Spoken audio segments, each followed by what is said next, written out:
Okay, welcome back. Oh yeah, so let's continue our conversation just as an introduction into the Hadean and Archean. So again, if the early Hadean looked like this, how the heck did all the crust eventually form? Yes, okay, bombardment stopped, or the crust cooled and started to form, but how did we get the diverse crust we have today? Now we have continental and oceanic crust. How the heck do we get all that? So let's kind of talk about that.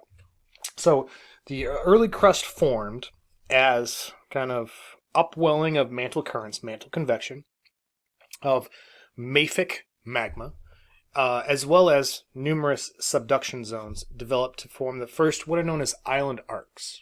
Okay, let me backtrack. So when Earth cooled, we start to get this crust forming around it.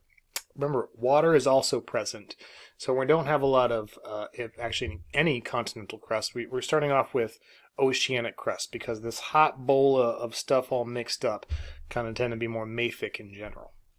Once we get this crust starting to cool and we get mantle convection occurring, this is when we start to get these movement of mafic currents moving around.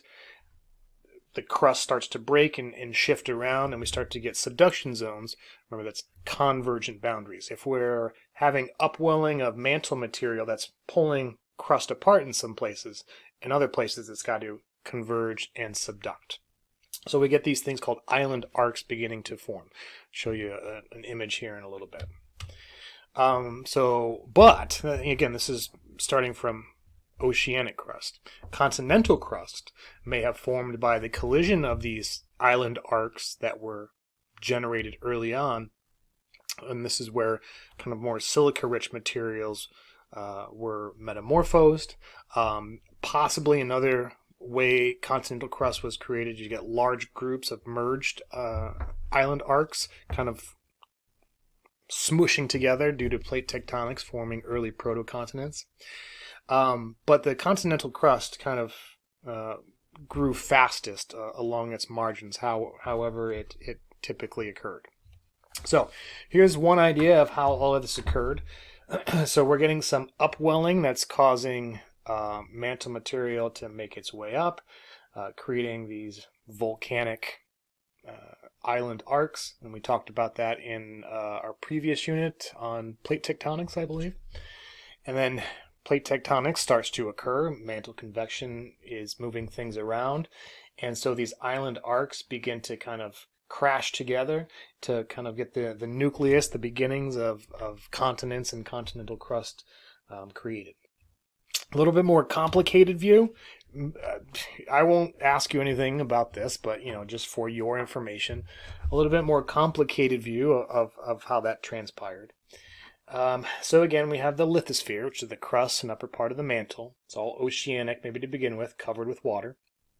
We had water on early Earth, more on that in a later section. So we have these mantle plumes kind of starting to rise up. So you get this mantle material pluming up. And as it does, it might have caused caused decompressional partial melting. As things moved up, less pressure changes the melting point of some things. It's chemistry. But anyway, some of that melted material could have created oceanic plateaus, so maybe gabbro or basaltic oceanic plateaus, but still kind of oceanic crust.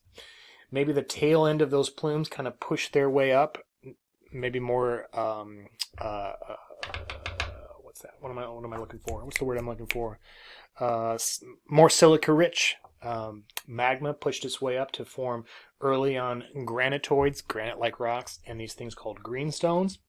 But again, possibly forming these island arcs, plate tectonics transpires, and so you get proto-early continental crust. Plate tectonics takes hold, things are moving around, these island arcs are kind of smushed together, and island arcs are kind of smushed together, and then that process just continues and continues. Boundaries diversify, continental crust diversifies. Again, this is kind of more of a complicated view of it, but I know some of you are like, well, how did that work out? Well, possibly like this. So we have oceanic crust and now the creation of continental crust. So let's go ahead and pause here. When we come back, let's talk about the foundations of continents starting in the Archean. Okay? Again, this first section was just a kind of a quick high level of a few items. Now we're going to kind of get into the details of everything. So let's go ahead and pause here. When we come back, we'll talk about continental creation in the Archean. See you back here in just a second.